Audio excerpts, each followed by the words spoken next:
요셉하고 마지막 때. 근데 이제 여러분들이 이 요셉 이야기를 다 읽어보시면 알겠지만 이 마지막 때하고 무슨 상관이 있을까?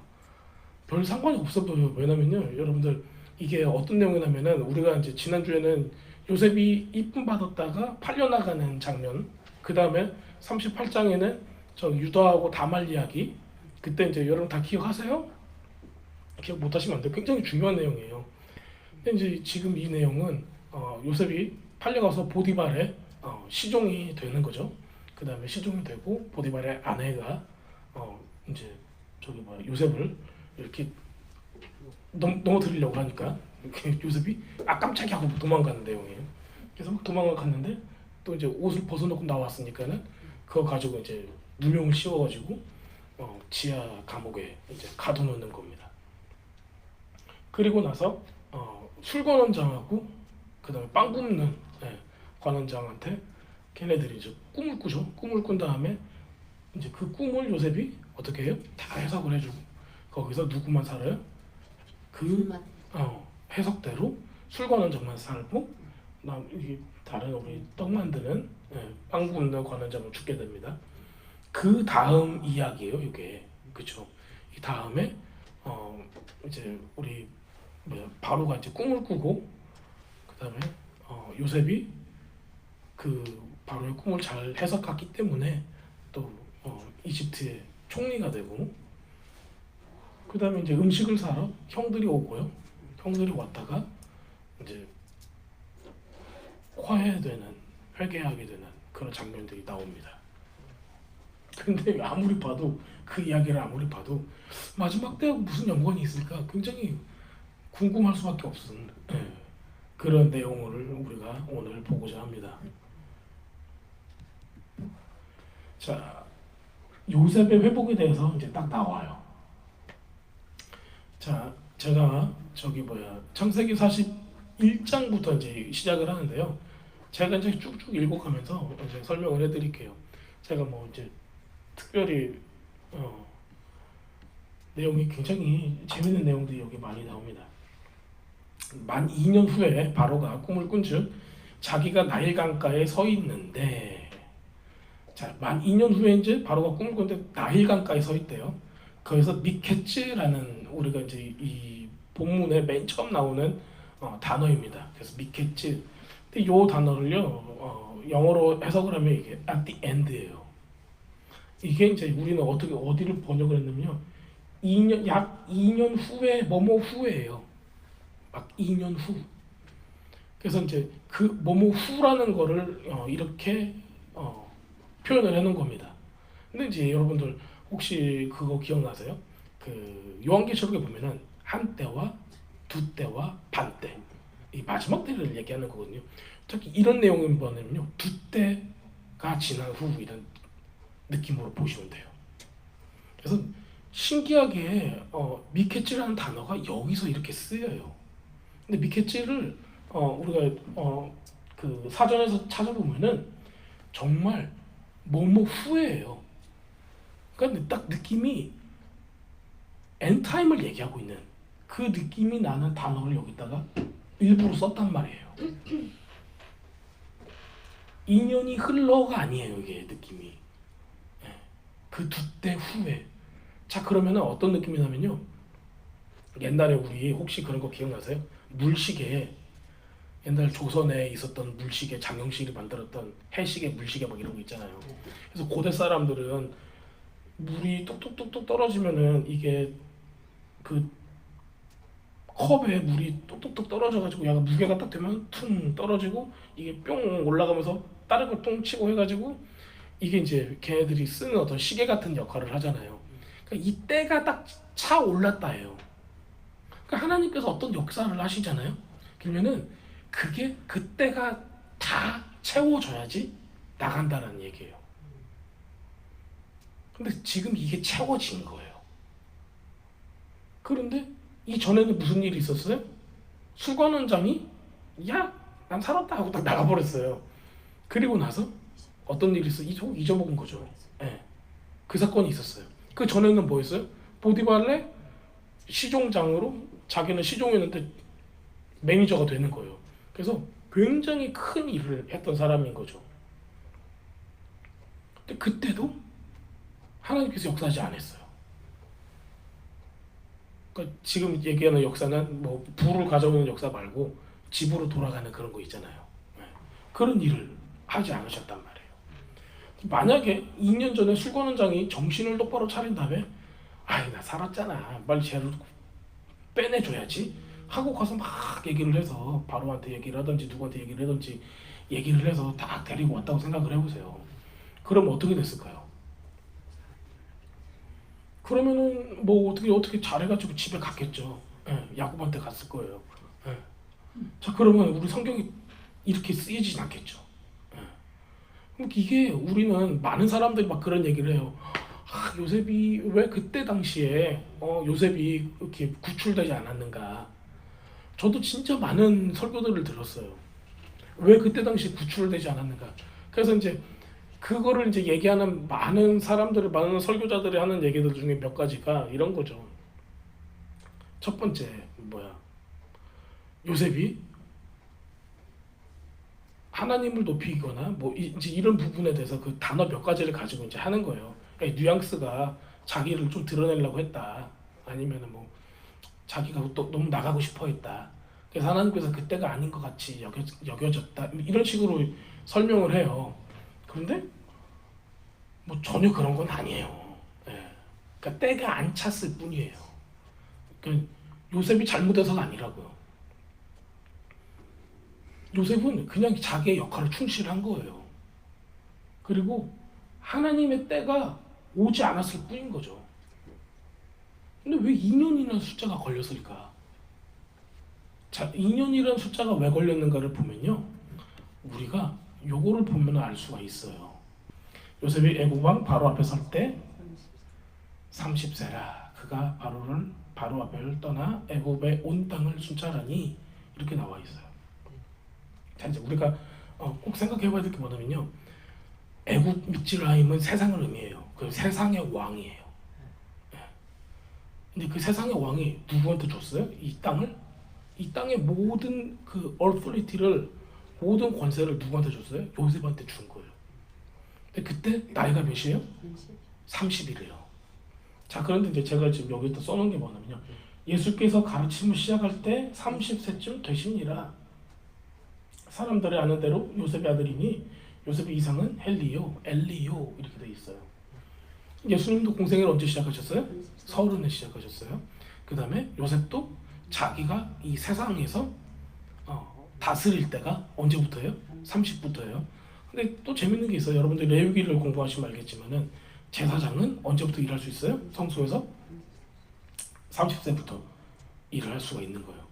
그러니까 이게 공적인 예수님의 공생애도 뭐였어요? 하나님의 일을 시작했을 때예요. 그러니까 그 디바인 데스티니를 주님 앞에 이루고자 하는 그 일을 할 때 그때가 이제 30대부터인 거죠. 여기서도 굉장히 이 율법이라는 거가 모세를 통해서 문서화되기 전에 이미 하나님께서는 그것을 확증이라도 하듯이 지금 요셉의 나이를 30까지 기다렸다는 얘기예요. 그러니까 그 나이가 찬 거예요. 우리가 이런 것들을 좀 볼 수가 있습니다. 그래서 이게 우연이라는 게 아니죠. 하나님께서는 굉장히 정확하게 이 숫자를 잘 계산을 하세요. 자 그러면은 대충 무슨 내용인가 우리가 좀 볼게요. 이 바로가 나일강가에 서 있는 꿈을 꿨어요. 나일강은 뭐예요? 이집트에 있는 강인데 이집트에는 굉장히 많은 신들이 있어요. 뭐 개머리라는 신도 있고 뭐 여러 가지 신들 많잖아요. 여러분들이 아시다시피 그 6월절에 6월절 시작되기 전에 10가지 재앙이 있듯이 10가지 재앙이 그 이집트의 신들을 하나하나 때려서 무찌르는 그런 일을 보여주고 있는 겁니다. 그 중에 맨 처음에 맞은 애가 누구예요? 나일강이에요. 나일강. 네. 물이 피가 되는 거. 나일강이 피가 돼요. 그러니까 이게 무슨 얘기냐면요. 이집트라는 한 나라에 여성형 그 신이 있다라고 보면 나일강이에요. 최고가. 왜냐하면 여기서 뭐가 나와요? 그 나일강 물을 통해서 곡식을 키우고 추수를 할 수 있기 때문에 그래요. 저도 이제 그 선교지에 가면은 우리 말라위에 가면은 거기는 사람들이 어떤 저수지 같은 거를 만들 생각을 못 해요. 거기까지 이제 문명의 발달이 안 돼서. 그런데 말라위 호수라고 호수가 있는데 그 호수 주변에 있는 사람들은 아주 풍족해요. 막 망고나무도 있고 막 그래요. 왜? 옆에 호수가 있으니까. 물을 갖다가 쓸 수가 있으니까. 근데 이제 물에서 먼 쪽에 사는 사람일수록 굉장히 가난해요. 더. 그러니까 이게 그 고대 사회일수록 항상 강을 기준으로 해서 문명들이 생기는 거잖아요. 근데 여기가 바로 그 나일 강가에 서 있다라는 거는 애굽의 왕이 세상의 왕이 어떤 풍요를 나타내는 그 강가에 서 있다라는 얘기예요. 우리가 아는 내용입니다. 다 살찌남소가 딱 있는데 뒤에 흉악하고 파리한 다른 남소가 와서 얘를 잡아먹었대요. 그리고 이걸 보고 깼대요. 요거 여러분들 이런 내용을 이런 꿈을 여러분들 꾸셨으면은 어땠을까요? 속꿈이다 그래요? 개꿈도 아니고 속꿈이야? 자, 그 다음에 또 어떤 꿈을 꿨어요? 또 자신 잠들어가지고 한 줄기에 무성하고 충실한 7이삭이 나왔는데 동풍이면 그 사막에서 나오는 바람이에요. 그러니까는 이 동풍을 맞으면은 바싹 말라가지고 곡식들이 자랄 수가 없는 거예요. 근데 그 바싹 마른 이삭이 나와가지고 이거를 확 또 잡아먹어 버리는 거래요. 바로가 이제 이 두 가지 꿈을 꿨어요. 그의 마음이 번민하여. 왜 그 마음이 번민했을까요? 이게 그냥 보나마나 이거는 자기가 바보가 아닌 이상 이거 별로 안 좋은 꿈이잖아요. 이거 어떻게 해야 돼요? 그래가지고 이 사람이 애굽의 점술가와 현인들 그때 당시에 조언을 해줄 수 있는 사람을 모두 불렀대요. 그래서 그 사람들한테 꿈을 말했대요. 근데 그것을 바로에게 해석하는 자가 없었더라 이렇게 나와요. 이게 무슨 내용이에요? 우리가 보기에는 너무 당연한 꿈 내용이잖아요. 이걸 왜 해석을 못했을까요? 아니 이렇게 쉬운 꿈이 어디 있어요? 이만한 소가 있는데 이만한 소가 와서 밥 먹었고 뭐 풍년인 이 이삭이 있는데 막 쭉정이 같은 게 와갖고 먹어버렸어요. 나쁜 거잖아요.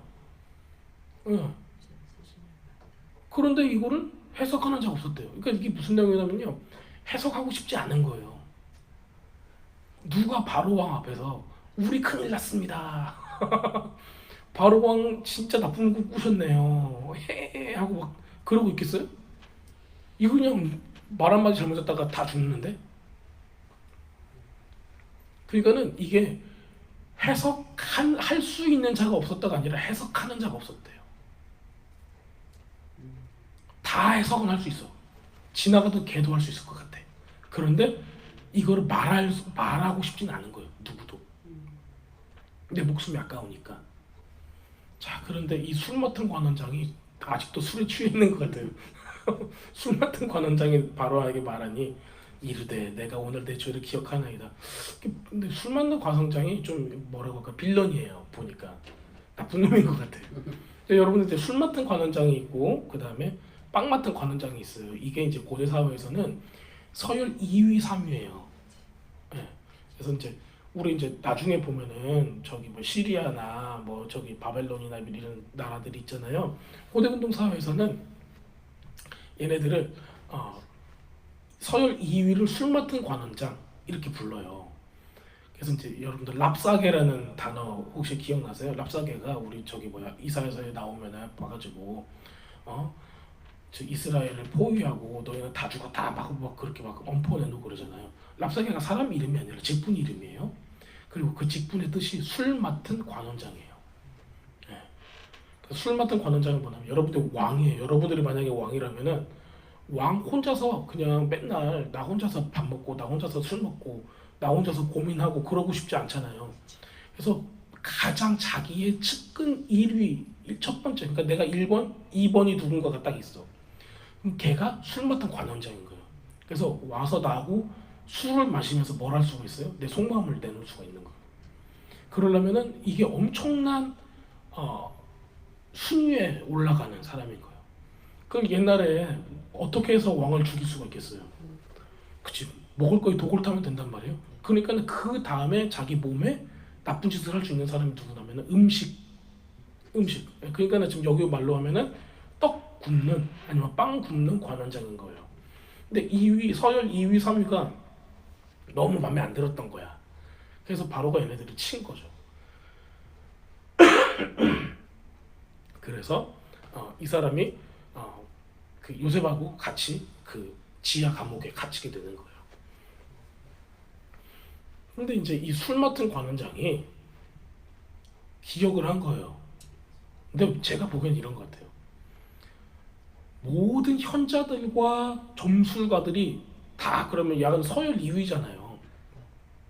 점술가든 현인들 뭐 별의별 사람들이 다 있어. 이때 당시에는 뭐 굉장히 많은 신들을 섬기고 있는 사람들이니까 누군가가 희생양이 필요한 거예요. 그래서 이 술 맡은 관원장이 생각해낸 거가 자기가 옛날에 했던 사람을 대신 죽이면 되겠다예요. 제가 보기엔 그래요. 이거는 이게 뭐 내 은혜를 갚겠다고 해서 하는 게 아니거든요. 왜냐면은 모든 사람들이 다 어떻게 하고 있어요? 모든 무당들이, 모든 점성술 하는 사람들이, 모든 점치는 사람들이, 모든 날다 긴다 하는 사람들이 전부 다 꼬리를 내리고 있는 거예요. 자기 목숨 달라갈 것 같으니까. 그런데 지하 감옥에 있는 히브리 남자의 청년이 하나 있어. 얘 하나만 죽으면 되잖아.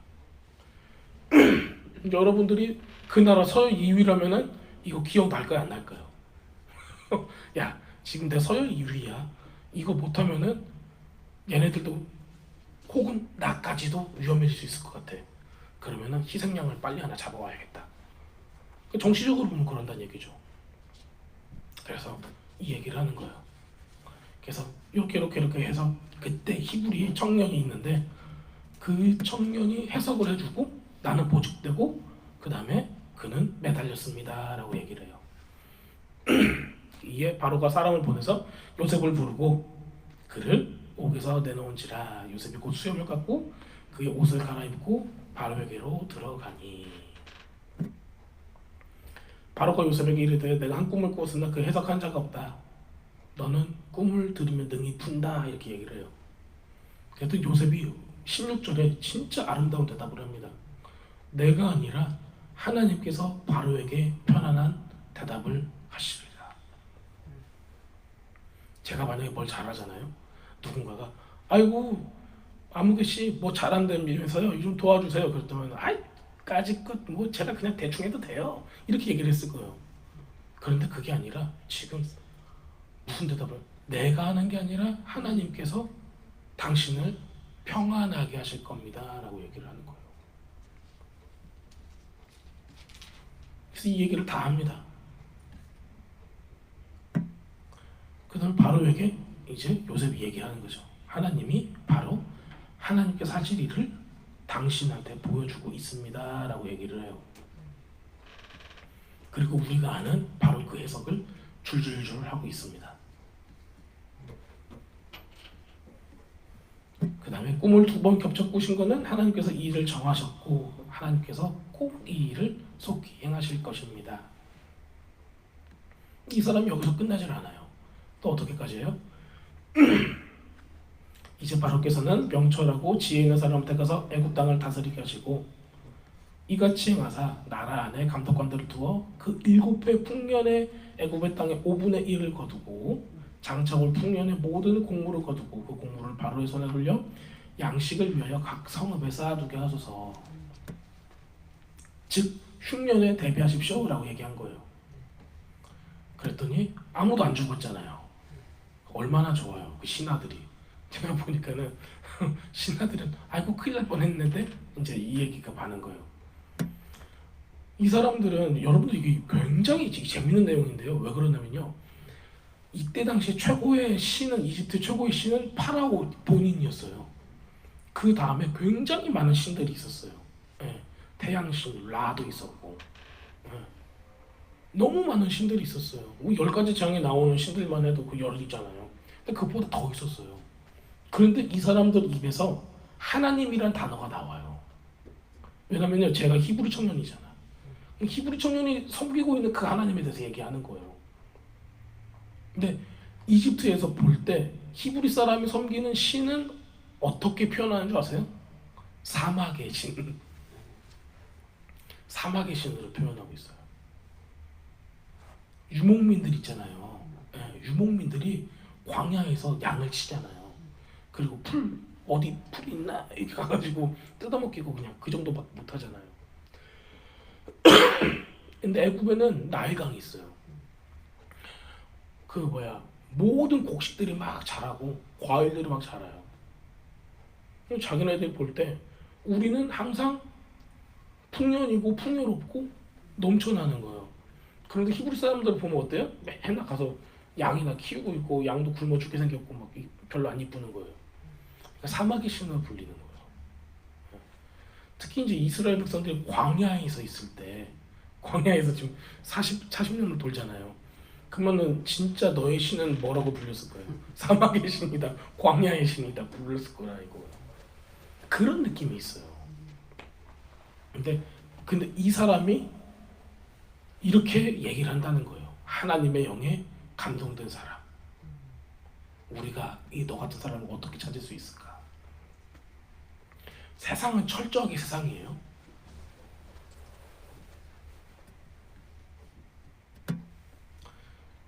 자, 이제 여기서 이제 또 어떤 게 나오는가 볼게요. 39절에 보면요. 너는 내 집을 다스리라. 내 백성이 다 네 명령에 복종하리니 내가 너보다 높은 곳은 내 왕자뿐이라 라고 얘기를 해요. 저는 이제 이걸 보면서 이런 느낌이 많이 드는 거예요.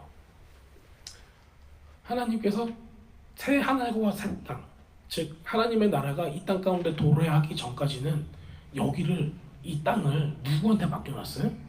세상에 공중 권세 잡은 자에게 맡겨놔 버렸어요.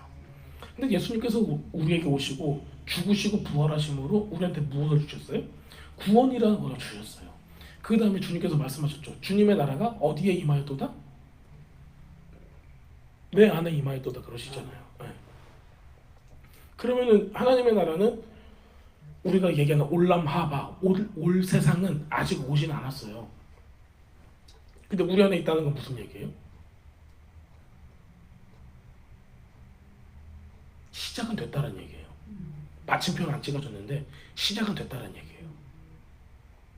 그래서 우리는 우리 생각은 뭐냐면 시간과 공간이 우리한테는 한정적이란 말이에요. 근데 하나님 볼 때는 이게 한정적이 아니에요? 아니에요. 그러니까 예수님께서 오셨을 때 이미 게임은 끝났다라는 얘기를 하고 계시는 거예요. 그래서 우리는 그 시간과 공간을 무시하고 끌어당길 수가 있다는 거예요. 자, 우리가 하나님의 나라를 그냥 쉽게 얘기해 볼게요. 우리가 주님의 보좌 앞으로 갈 수 있어요? 언제 가요? 언제 가요? 주님의 보좌 앞으로 언제 가요? 우리 예배 드릴 때 여러분들 예배 드릴 때 주님 보좌 앞으로 가는 거를 느끼세요? 또 여러분도 그거 느끼세요? 여러분들이 또 보좌를 끌어당길 수도 있는 거?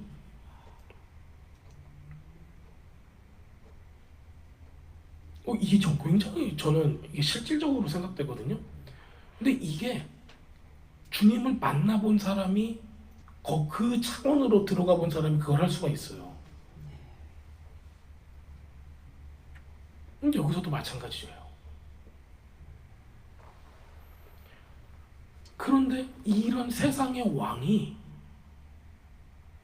임시로 그 권세를 가지고 있는 거예요. 세상의 왕은. 그런데 지금 요셉이 왜 메시아적인 느낌이 딱 있냐면요. 요거예요. 너는 내 집을 다스리라 하고 내 백성이 다 내 명령에 복종하리라. 그 다음에 바로가 또 요셉에게 이르되 내가 너를 온 땅의 총리가 되게 하노라 하고 자기의 인찬 방지를 빼서 요셉의 손에 끼우고 세마포 옷을 입고, 이 세마포 옷은 게토네스 파심 그거하고 똑같은 거예요. 이 나라에서. 그러니까 왕이 입는 옷인 거예요. 그 다음에 금사슬을 목에 걸고 그 다음에 버금수레에 태워 그를 태워 온 무리가 그 앞에서 소리 지르기를 엎드리라 이렇게 왕이다 엎드려라 그 얘기예요. 그래서 애굽 전국을 다스리는 총리로 다스리게 하더라 이렇게 얘기해요. 어떤 느낌이에요? 이미 예수님께서는 이 땅에 오셨을 때 그 30대 가르치고 온 땅을 두루 다니면서 병을 고치시고 귀신을 쫓아내시면서 이 모든 사역을 하셨을 때 어떤 걸 하셨냐면요, 이 세상을 다스리기 시작했다는 얘기예요. 예수님께서. 근데 그 모습을 여기서 다 보여주고 있는 거예요.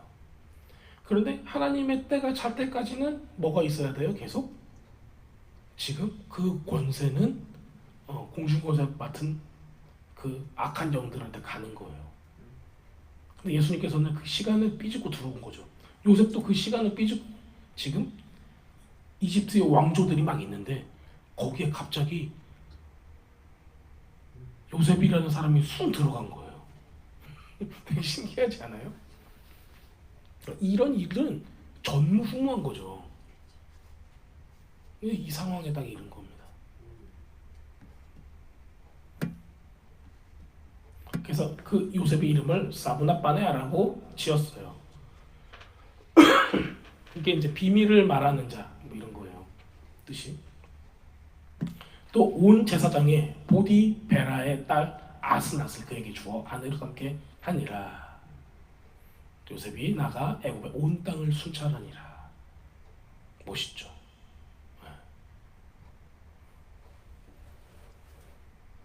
온의 제사장 보디베라가 누구예요?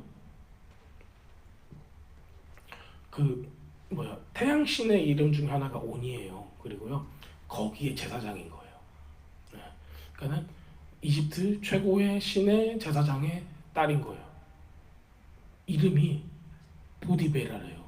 여러분 잘 들어보세요. 보디파르, 보디베라. 똑같은 사람일 것 같아요? 다른 사람일 것 같아요? 똑같은 사람이에요. 네. 그때 당시에 그 제사장하고 정치하는 사람하고 같은 거예요. 같았어요. 바로도 왕이지만 바로가 스스로가 신이듯이. 여러분들 이제 이런 걸 알고 있으면 좋습니다. 왜냐면 보디발이 그 뭐라고 불렸어요? 처음에는 경호대장 뭐 이런 거 있잖아요. 네. 그러니까 왕을 지키는 최고의 서열이 높은, 지금 한국 걸로 하면은 뭐 옛날에 뭐라고 국정원 막 이런 거 있죠. 그런 거예요. 네. 여기서도 뭐 미국은 뭐가 있어요? CIA 뭐 이런 게 있나요? 이런 어떤 그 특수한 어떤 기관인 거예요. 그러니까는 거기에 있었던 모든 정치범들이 전부 다 그 보디발 집에 있는 지하 감옥에 들어가는 거예요. 그러니까 서열 2위건 3위건 다 이 밑으로 들어가는 거예요. 그러니까 굉장히 막강한 권력을 가진 사람이에요, 보디발이. 근데 그 보디발의 집에서 누가 있었어요? 요셉이 거기서 시종장으로 일을 했었어요. 그때 하나님께서 축복을 해주셨기 때문에 엄청난 일이 거기서 일어났었죠. 그러니까 보디발이 처음부터 요셉을 좋아했을까 안 좋아했을까요? 우리 집에 와서 야가 잠깐 일했는데 대박. 일 겁나 잘해. 잘생긴 건 조금 힘들고 아내가 좀 이상해졌으니까 막 난리가 났던 거예요. 근데 거기서 보면요, 막 그 요셉한테 화를 내잖아요. 근데 딱 느끼는 그 성역 구절이 보면은 요셉한테 화가 난 게 아니라 아내한테 화를 낸 것처럼 보여요. 요즘 나중에 한번 찾아서 읽어보세요. 그 다음에 미드라시에서는 어떻게 표현하고 있냐면요, 보데발의 아내가 이제 온의 제사장이잖아요. 그러면은 우리 그냥 신내림 받은 무당도 별난 거 다 보는데 그 신내림 받은 이집트 무당도 보겠어요, 안 보겠어요? 뭔가는 본단 말이에요, 귀신을 보던. 근데 그 아내예요. 근데 그 아내도 뭔가를 보는 거죠. 그 아내가 이제 그 미드라시에 나와 있어요. 이제 히브리 사람들이 읽는 책에는 이렇게 나와 있어요. 그 보디발의 아내가 환상을 딱 봤는데 요셉의 아들 둘이 자기 무릎에서 놀고 있는 걸 봤대요. 그래서 이 여자가 생각한 게 내가 저 사람의 아들을 낳는구나 하고 가서 요셉을 막 건드리려고 한 거예요.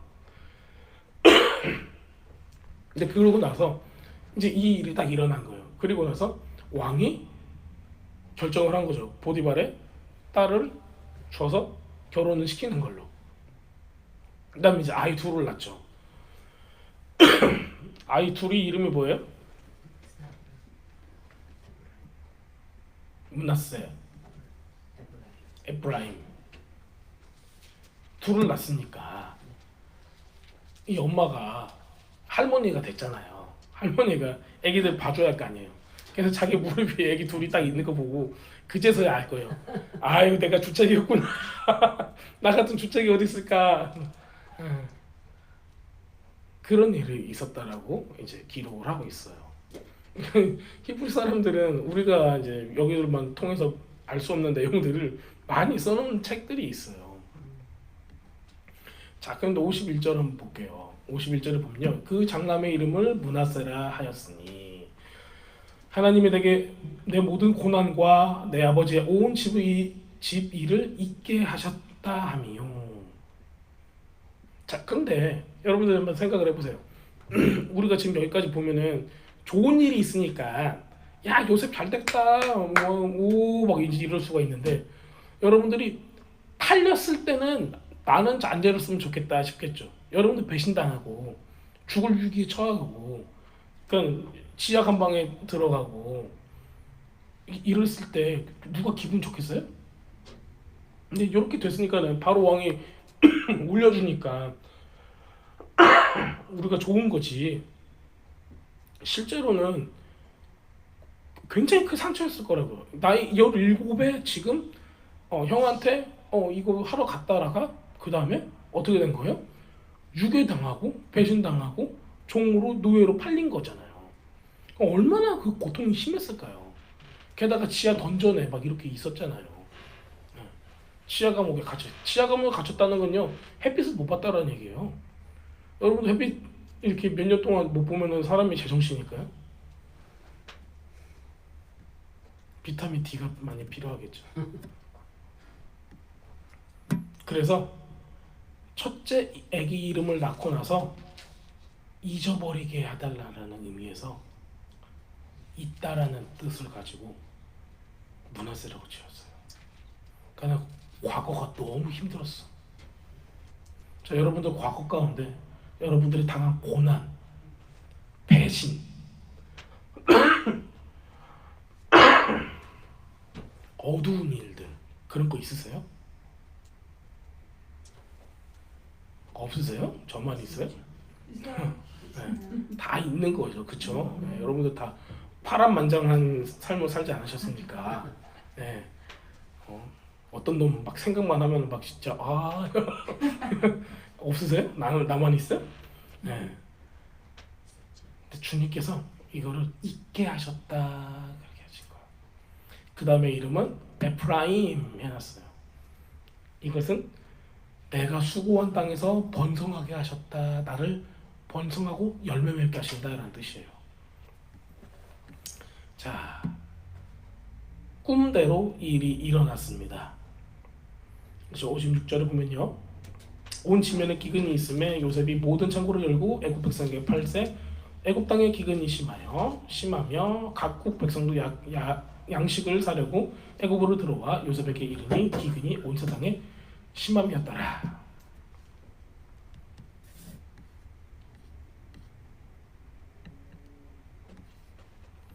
자, 그 다음 장으로 가겠습니다. 형제들과 다시 만남.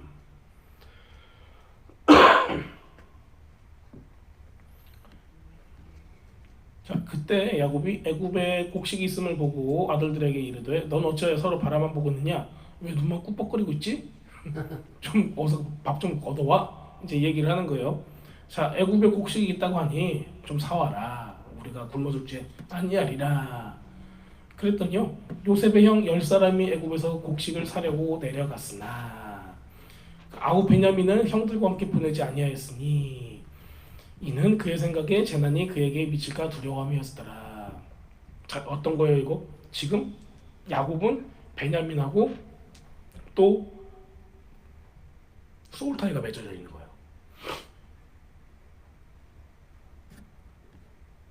여러분들 이제 어떻게 생각하세요?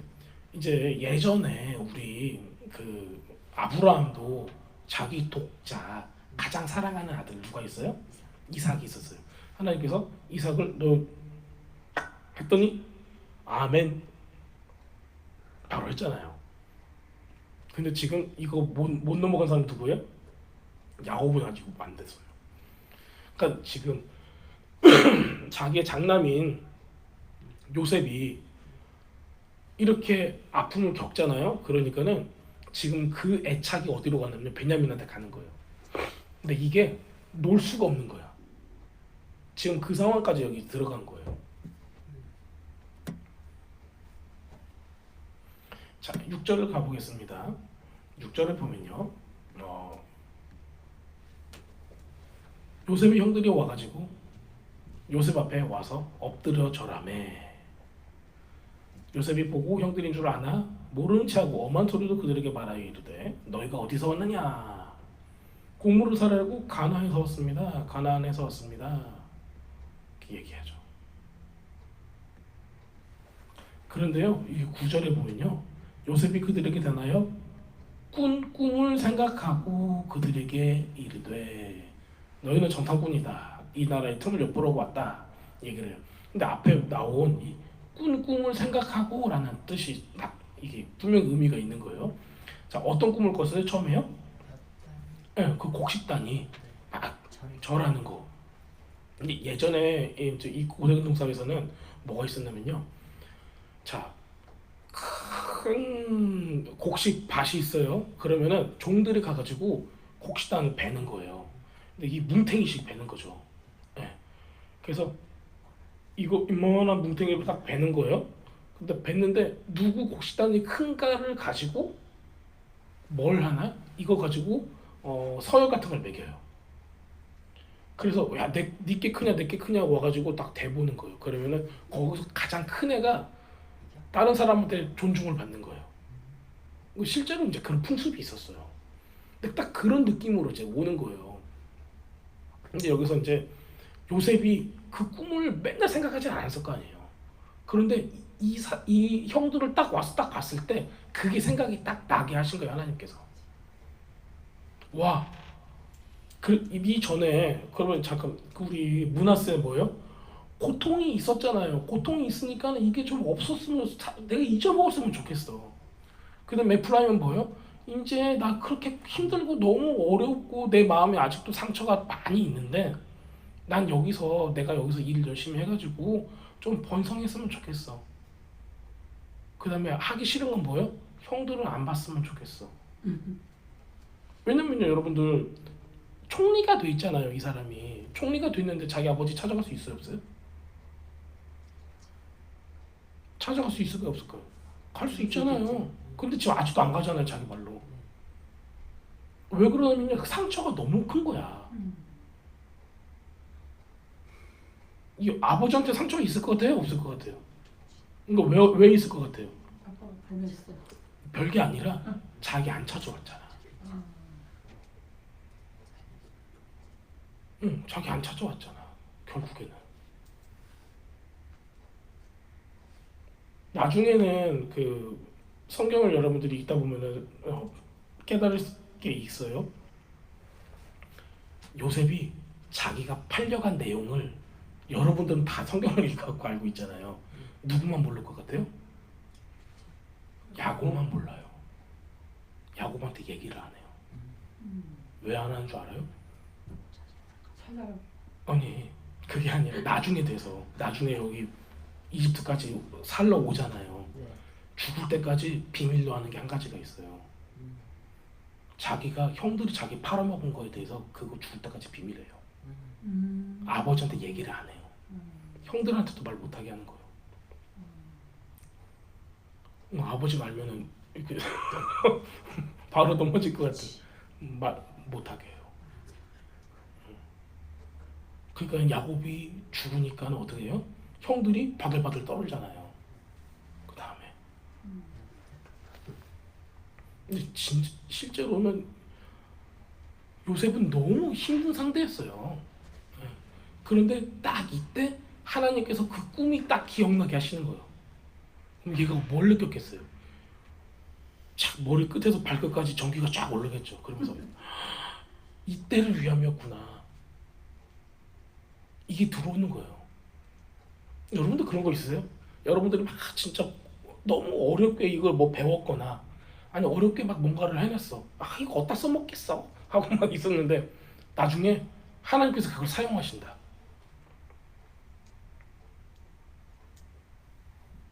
나는 이게 별로 값지지 않다고 생각했고 이 나의 과거는 진짜 아유 이거는 내 삶의 어떤 흑역사니까 좀 지우개로 퍽퍽 지웠으면 좋겠다 싶었는데 그것까지도 하나님께서 사용하신다는 거. 자, 그래서 지금 그 꿈을 생각을 하는 겁니다. 그 곡식단이 자기한테 절하는 거. 와, 그러면 하나님께서 나한테는 이게 사고고 나한테는 저주였고 나한테는 정말 말도 안 되는 일이 내게 일어났다고 해서 하나님을 원망하고 그랬던 그 시간이 있었는데 그런데 지금 이 사람은 그 시간을 통해서 주님께서 꾼 꿈을 다시 기억하게 하시고 이게 하나님의 뜻 가운데 있다는 것을 다시 한번 느끼게 되는 거예요. 근데 어떤 분들은 이렇게 얘기를 해요. 저기 뭐 히브리 학자들은 와 그런데 야곱은 기본적으로 뭐가 있었어요? 베델이 있었잖아요. 자기가 돌아갈 곳이 있었어. 내가 이렇게 하다가 신앙이 조금 뚱 하고 떨어지잖아요. 그럼 어디로 돌아갔어요? 베델로 돌아가잖아요. 그래서 내가 처음에 하나님 만났던 곳으로 돌아가가지고 다시 정신 차린 다음에 다시 일어설 수 있는 베델이라는 곳이 있었는데 지금 이 사람은 아무것도 없는 상태야. 어떻게 이렇게 살아남았을까요?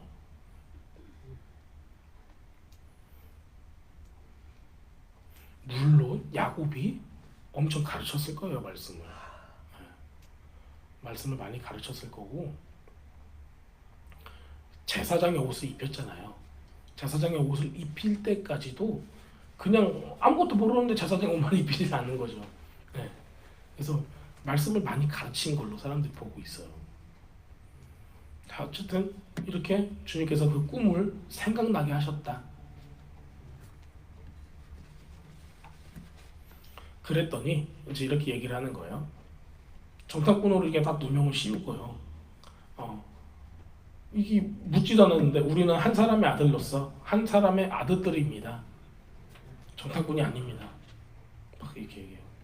또 물어보지도 않았는데 12형제입니다. 한 사람은 한 사람의 아들들입니다. 막내 아들은 오늘 아버지하고 있고 하나는 없어졌나이다 이렇게 얘기해요. 없어졌대. 장난해? 지금 8년 애가 눈앞에 있는데 없어졌다고 이렇게 얘기를 하는 거예요. 이거를 이제 히브리 말로 제가 찾아보니까는 의미가 nothing이라는 소리예요.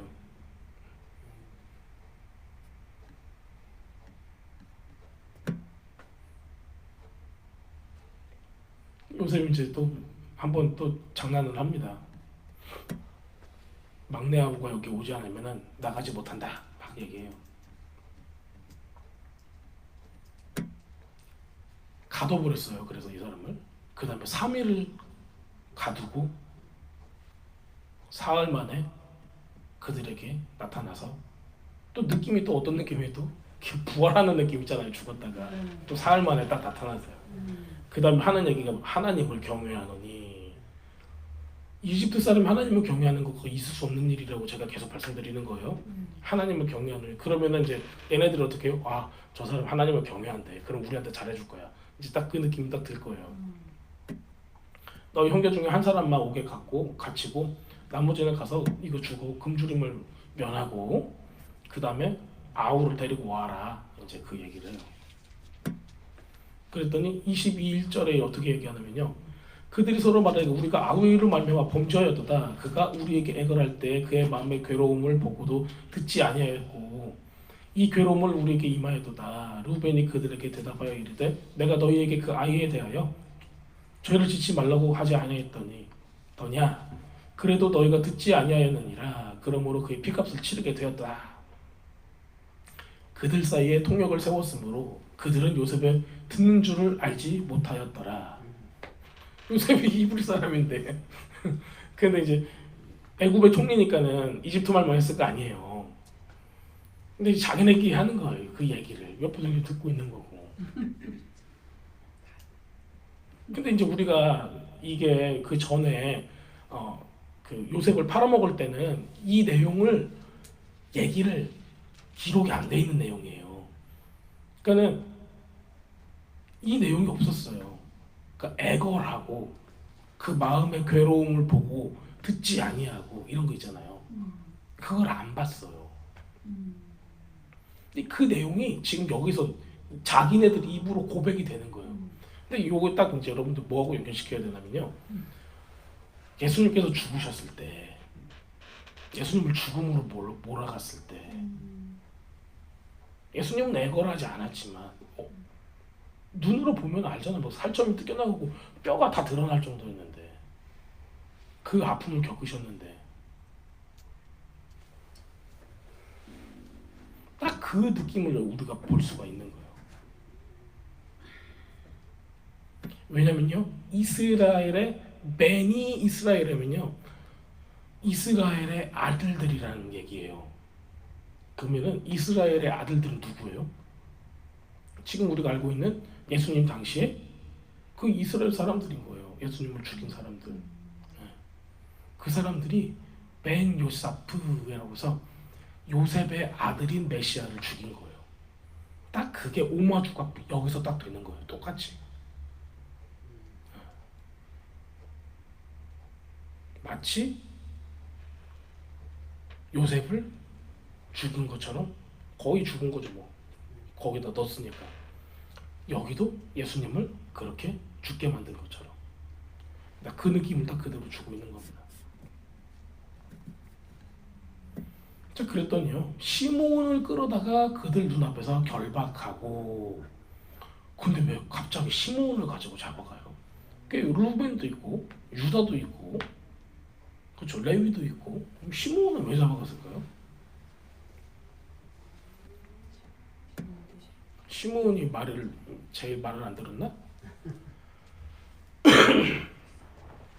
그 이제 제가 지난번에 이제 유다 얘기, 다말 얘기를 했잖아요. 유다는 왜 그렇게 됐냐면은 유다가 이거를 주동을 했잖아요. 그러니까는 모든 죄책감을 얘가 받고 그렇게 빗나가 버린 거예요. 그렇게 됐었는데 시몬을 뭘 했냐면요, 실제로 구덩이에 넣은 사람이 시몬인 거예요. 그 이제 히브리 사람들이 이제 쓴 글에 보면은 그렇게 나와 있어요. 실제로 유다는 명령하고 행동대장은 시므온이고, 그래서 시므온을 잡아버립니다. 자, 그런데 이제 돈을 그 양식 속에다가 딱 넣어놨어요. 이게 다 시험이에요. 그래서 집에 가서 열어보니까는 다 있네. 아이고 큰일이야. 그리고 나서 아버지한테 얘기를 하는 거죠. 베냐민을 데려가야 된다고. 그랬더니 아버지가 뭐라 그래요? 안 된다고 그러죠. 당연히 안 된다고 그래요. 아주 난리 나죠. 내 흰머리를 슬퍼하며 서울로 데려가게 합니다 할 정도로, 우리나라 말로만 뭐예요? 내 눈에 흙이 들어가면 들어갔지, 그런 느낌. 자, 그런데 유다가 나옵니다. 여기서 유다가 딱 등장해요. 그들이 그 땅에 기근이 심하고 그들이 애굽에서 가져온 곡식을 다 먹으매 그 아버지가 그들에게 이르되 다시 가서 우리를 위하여 양식을 조금 사오라. 이제 아빠가 배가 고파졌어요. 그래서 유다가 아버지에게 말하여 이르되 베냐민 데려오라고 했어요.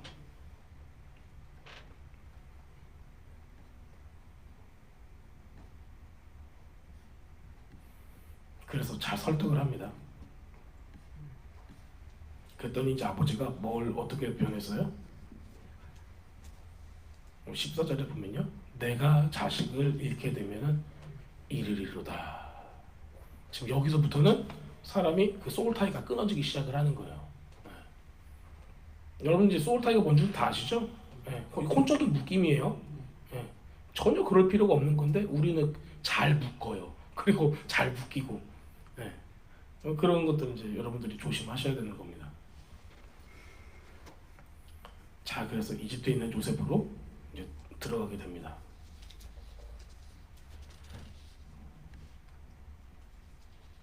자, 이 16절에 보면요, 요셉은 베냐민이 그들과 함께 있음을 보고 자기의 청지기에게 이르되 이 사람을 집으로 인도해드리고 짐승을 잡고 준비해라. 이 사람이 정오에 나와 함께 먹을 것이니라. 청지기가 요셉의 명대로 하여 그 사람들을 요셉의 집으로 인도하니 그 사람들이 요셉의 집으로 인도되며 두려워요. 어디로 데리고 가니까 얼마나 무섭겠어요. 자기도 죄진 것도 있고 돈도 막 다시 거기에 다 들어왔었고, 우리 자루에 들어있던 돈을 일로 우리가 끌려가는도다 이렇게 생각하죠. 우리를 억류하고 달려들어 우리를 잡아 노예로 삼고 우리의 나귀를 빼앗으려 함이로 다 하고 자기네들끼리 막 얘기하는 거예요. 쑥닥쑥닥. 네.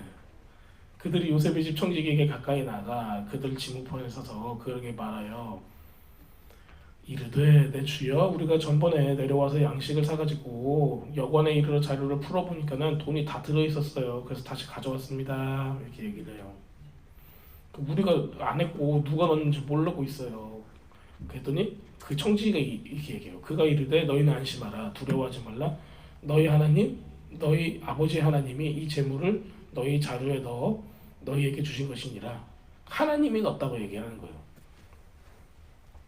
자, 너희 돈은 내가 이미 받았느니라 하고 시므온을 그들에게로 이끌어내고 그들을 요셉의 집으로 인도하여 물을 주어 발을 씻게 하고 나귀에게 먹이를 주었더라. 자, 여기 이제 청지기도 아주 좋은 말을 하죠. 너희 하나님이라는. 근데 이제 이것도 여러분들 그 히브리 사람들은 이 청지기가 지금 되게 중요한 역할을 많이 하잖아요. 막 거짓말도 대신 가서 해주고 막 그러잖아요. 누구라고 혹시 짐작이 가세요? 누굴 것 같으세요? 예수님? 청지기는 므낫세라고 해요. 네, 여기서. 왜냐면 그때 당시에 보통은 이래요. 그러니까 우리가 생각하는 청지기는 뭐 다른 종일 수도 있고 막 그러잖아요. 저기 뭐야, 아브라함의 청지기는 누구였어요? 아브라함의 청지기? 엘리에셀. 엘리에셀이 청지기였어요. 네.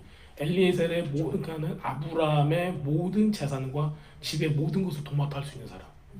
만약에 아들이 없어. 그러면은 아들을 대신에 누가 아들 역할을 해요? 이 청지기 가는 거예요, 원래. 그 고대 사회의 풍습이었어요. 근데 아들이 있어. 그러면 그 아들이 청지기 야가 정신이 똑바로 뱉게 되면은 어떤 역할까지 할 수 있어요? 청지기 역할까지 할 수 있는 거예요.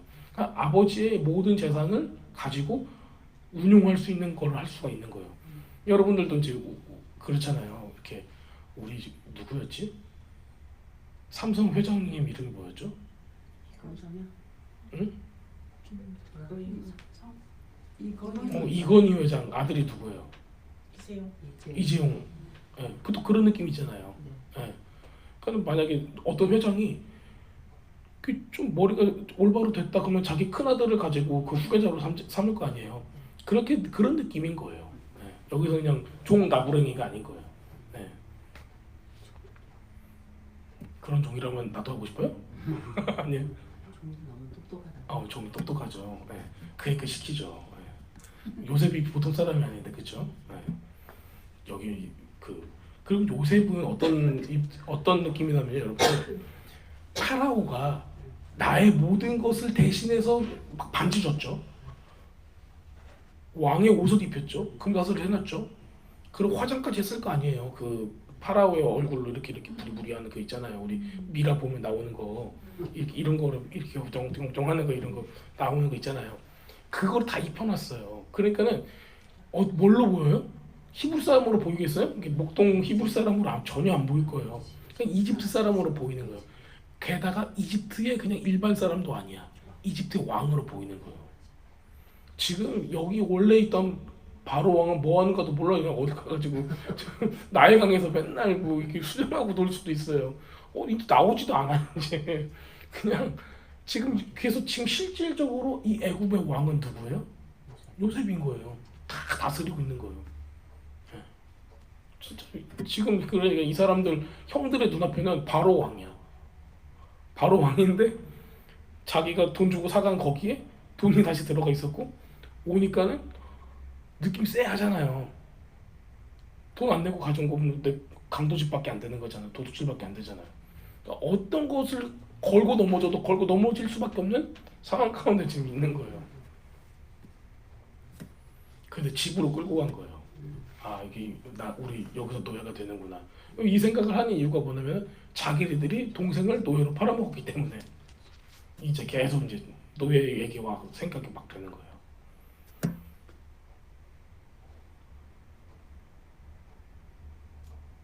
자 26절에 보면요 요셉이 그 집으로 오매 그들이 집에 들어가서 예물을 그에게 드리고 땅에 엎드려 절하니 요셉이 그들의 안부를 물으며 너희 아버지 너희가 말하던 그 노인이 안녕하시냐 아직도 생존해 계시느냐 또 물어봐요. 아까 앞에서도 물어봤어요. 네 평안합니다. 자 요셉이 눈을 들어서 자기 어머니 아들 자기 동생 베냐민을 보고 소자여 하나님이 되게 은혜 베푸시기를 원합니다. 그리고 마음이 벅퍼져서 울 곳을 찾고 안방으로 들어가요. 자 그런데 이제 뒤에 보면요 음식을 다른 사람보다 5배를 더 줬대요. 음식을 5배를 더 줬대요. 그 다음에 모든 사람이 요셉과 함께 즐거워하고 마셨대요. 분위기가 좋았죠. 근데 베냐민한테는 5배의 음식을 줬어요. 왜 그랬을까요? 베냐민이 더 잘 먹었어요? 사랑하는 동생이니까. 사랑하는 동생이니까. 맞아요. 사랑하는 동생이니까 많이 줬어요. 그런데 친동생이니까 더 그렇죠. 근데 이제 그거는 이제 베냐민 입장에서 아 내가 우리 진짜 친형이 나한테 많이 줬구나 하고 있는데 다른 형들 입장에서는 뭐였을까요? 이것도 테스트예요. 만약에 누군가한테 내가 더 많이 줬어. 그러면은 옆에 있는 형들이 맨날 아빠 사랑만 독차지하던 놈. 그런데 저기 뭐야 바로왕까지도 지금 야한테만 밥을 주네? 밥을 많이 주네? 그러면 이제 나머지들이 어떻게 생각할까요? 시기 질투. 시기 질투가 아직도 있는가? 이것을 인해서 얘한테 또 해코지를 할 만한 생각을 그러니까 그 과거에 있었던 그 성품이 그 성숙하지 못하고 그냥 마음에 안 들면 누구든지 그냥 죽일 수 있는 그 성품이었잖아요. 여러분들 세겜성에 있는 모든 사람들을 다 할례밖에 거짓말로 하고 그다음에 싹 죽였잖아요. 근데 그 성품이 그대로 남아 있으니까는 요셉한테까지 그렇게 하는 거예요. 저는 그래. 여러분들이 과거에 어떤 성품을 지녔을 수도 있어요. 저도 과거에는 누구든지 그럴 수 있다고요. 그런데 주님을 만나고 나서 바뀌었는가요? 여러분도 고난을 받으면서 깎였는가요? 우리는 과거에 어떤 모습이든지 우리 막 가게로부터 흐르는 그런 잘못된 성품도 있고 그냥 내 기질이 정말 나쁜 사람일 수도 있어요. 그런데 우리가 예수님을 만나고 나서 말씀을 알고 나서 우리의 삶을 통해서 정말 많은 연단과 시련과 아픔들을 겪으면서 내가 얼마나 이제 주님의 뜻을 행할 수 있는 사람이 되었는가요? 근데 이게 이 사람들한테 굉장히 컸다라는 거예요. 밥을 더 많이 줬다고 해서. 근데 요셉이 아는 거죠. 자기 아버지 야곱이 자기한테 밥을 많이 줬을 때 우리 형들의 눈빛이 달랐다라는 거를. 저희 애들 봐도 알아요. 저희 애들 막 치킨을 샀어. 이제 내가 야 이게 2개씩 먹어라 그냥 주잖아요. 난 2개씩 나눠주고 있는데 벌써 다 없어졌어. 야 2개씩 먹으라니까는 다 먹었냐? 그리고 2개씩 또 줄게. 그러다가 우리 둘째 남자애는 운동을 많이 하잖아요. 그러니까 얘를 하나 더 줬어. 우리 큰 딸이 그냥 난리가 나는 거예요. 난리가 나. 요런 것으로 굉장히 원초적이긴 하지만은 이거 가지고 화낼 수 있단 말이에요. 자, 이렇게 요셉은 계속 시험을 합니다. 왜? 이 형들이 회개를 했냐 안 했냐가 굉장히 큰 문제였기 때문이에요. 자기 정체를 드러내고 하나님의 뜻을 이룰 수 있는 사람들이 되었을까 안 되었을까. 자, 요셉이 그 집 청지기에게 명하여서 양식을 각자의 자루에 운반할 수 있을 만큼 채우고 각자의 돈을 그 자루에 넣고 내 잔, 곧 은잔을 청년의 자루 아귀에 넣고 그 양식값도 함께 넣어라. 자, 이제 그 이전에 바로 우리 전 그 장에 자리를 막 주는데 그 서열대로 나이별대로 해서 자리를 딱 배정을 해준단 말이에요. 근데 이제 형제들이 의아하게 생각을 하잖아요. 어떻게 파라오가 자기의 그걸 알지? 막 이렇게 해요. 근데 미드라시는 어떻게 나와 있냐면요. 자기가 배정을 다 해놓고 이렇게 하면은 형들이 자기 의심할 수도 있을 것 같아. 그러니까는 빨리 은잔을 가져와가지고 맞지? 은잔이 나한테 얘기해 준 거야? 뭐 이런 식으로 얘기를 했다는 내용이 있어요. 그러면 이제 우리 뒷얘기들이 조금 이해가 가실 거예요. 왜냐면요, 이렇게 은잔을 베냐민 자루에 딱 넣은 거예요. 그리고 자기가 이제 이렇게 함정을 만들어 놨잖아요. 그거 짱짱짱짱짱 하고 간단 말이에요. 베냐민한테 이제 이 잔이 딱 발견이 딱 되는 거예요. 11절에 12절에 보면요, 막 그들이 옷을 찢고 각기 짐을 나귀에 싣고 성으로 돌아가니라 이렇게 나와 있어요. 베냐민 자리에서 나왔으니까 이제 그 시험의 이제 클라이막스입니다. 자, 유다와 그 형제들이 요셉의 집에 이르니 요셉이 아직 그곳에 있는지라. 자, 그 앞에서 땅에 엎드리니 요셉이 그들에게 이르되 너희가 어찌하여 이런 일을 행하였느냐? 나 같은 사람이 점을 잘 치는 줄 너희가 알지 못하였느냐? 그러니까 그 잔으로 점을 쳤다. 이걸 얘기해 주는 거예요. 자, 근데 여기 유다가 나와요. 자, 유다가 말하되 우리가 내 주께 무슨 말을 하오리까? 무슨 설명을 하오리까? 우리가 어떻게 우리의 정직함을 나타내리까? 하나님이 종들의 죄악을 찾아내셨으니 우리와 이 잔에 발견된 자가 다 내 주의 노예가 되겠나이다. 자, 요셉이 이르되 내가 결코 그리하지 아니하리라. 그 잔이 그 손에서 발견된 자만 내 종이 되고 너희는 평안히 너희 아버지께로 도로 올라갈 것이니라. 근데 여기서 우리가 굉장히 그 의미 있게 생각해야 되는 부분이요, 유다의 회개 부분이에요. 유다의 회개. 이게 무슨 내용이냐면요, 내가 정직하다고 얘기하는 게 쓸모가 없다는 그 고백을 먼저 해요. 실제로 자기네들은 한 게 아니라 진짜 함정에 빠진 것일 뿐이잖아요. 근데 우리는 내가 억울해. 내가 한 게 아닌데 내가 분명히 사기를 당한 거야. 하고 막 너무 힘든 그 상황 가운데 막 들어간 거예요. 근데 보통 사람은 어떻게 했을까요? 우리가 안 했어요. 뭐 혈서라도 쓸까요? 하고 뭐지? 나의 그 분노를 막 표출할 거예요. 나 정직감을 막 드러내려고 할 거예요. 그런데 유다가 지금 어떤 걸로 나가냐면요, 하나님이 종들의 죄악을 찾아내셨으며 우리와 이 잔에 발견된 자가 내 주의 모두 다가 내 주의 노예가 되겠나이다 라고 얘기해요. 자, 지금 유다가 하는 얘기는 뭐냐면요, 이 전부터 형들이 했던 얘기가 뭐냐면은 자기들이 요셉을 팔았기 때문에 이집트로 오니까, 애굽으로 오니까 어렵게 만드는 일들이 계속 일어난다요. 그러니까 이 사람들이 묻어두고 사는 거야 지금. 그럼 어떻게 되는가를 몰라. 요셉은 죽었을 수도 있고 팔았지만 노예가 됐을 수도 있고 어떻게 됐을 수도 있는데 자기는 그거를 몰라. 모르지만 계속 리마인드로 되는 거예요. 그래서 자기가 지금 요셉이 지금 30이 될 때까지 계속 묻어두고 살았던 거예요. 근데 애굽에 오니까는 여기에 만약에 얘가 노예로 살고 있으면은 여기 어딘가에 노예로 살고 있을 건데 이제 리마인드가 되잖아요. 그러면서 자기의 과거의 죄가 여기 안에서 스물스물 오기 시작을 하는 거예요. 그래서 무슨 일이 딱 일어날 때마다 그 죄악으로 인해서가 오는 거예요. 속에서. 그 다음에 결국에는 유다가 그 얘기를 하는 겁니다.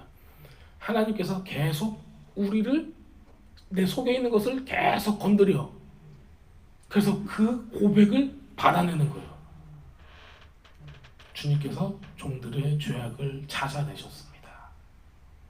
우리는 계속 묻어두려고 했습니다. 근데 주님께서는 이걸 해결하고자 찾아내셨습니다라는 얘기예요.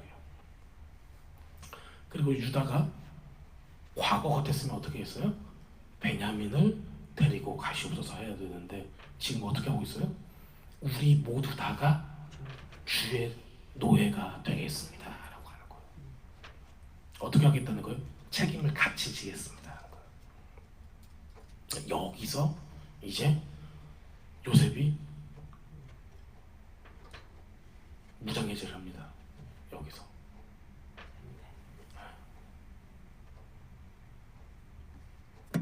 이제 앞에 제가 설명은 안 드린 게 있는데 계속 아버지에 대해서 아버지가 살아계시냐 아버지가 살아계시냐 막 그래요. 그렇잖아요.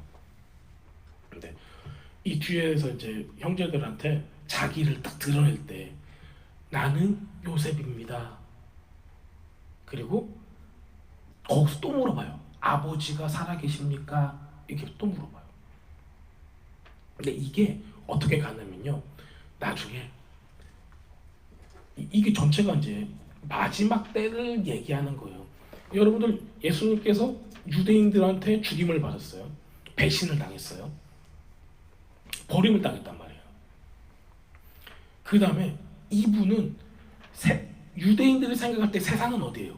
유대교 빼고 전부 다 세상이에요.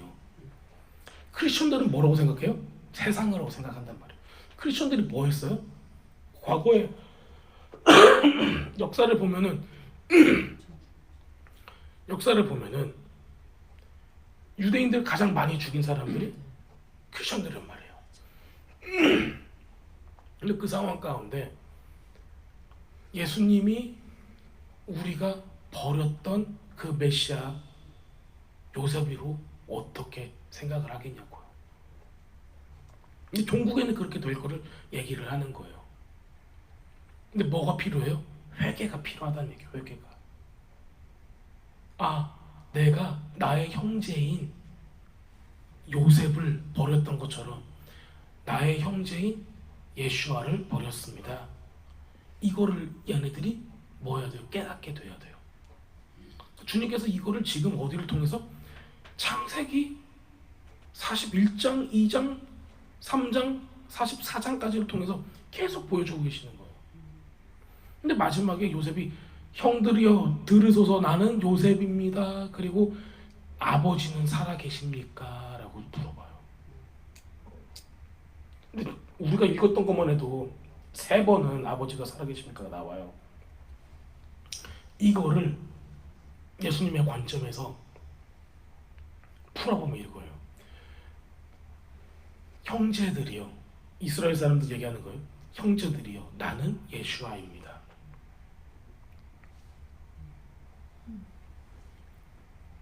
당신의 아버지가 살아계심을 알겠습니까? 조금 느낌이 오세요? 당신이 죽였던 데가 메시아 예슈아입니다. 그게 믿어지십니까? 그리고 하나님 아버지가 살아계심을 느낄 수 있습니까? 지금 그 내용을 하는 거예요. 마지막 때에 주님께서 이루실 일이 무엇인가 굉장히 확연하게 들어져 보이는 그런 내용입니다. 자, 여러분들의 삶 가운데서도 이런 하나님의 화해와 또 회복의 역사가 일어나기를 주님의 이름으로 축복합니다. 또한 우리 이스라엘도 이렇게 예수님을 올바로 알고 또 회복되는 그런 역사를 우리들이 같이 알았으면 좋겠습니다. 같이 기도하도록 하겠습니다.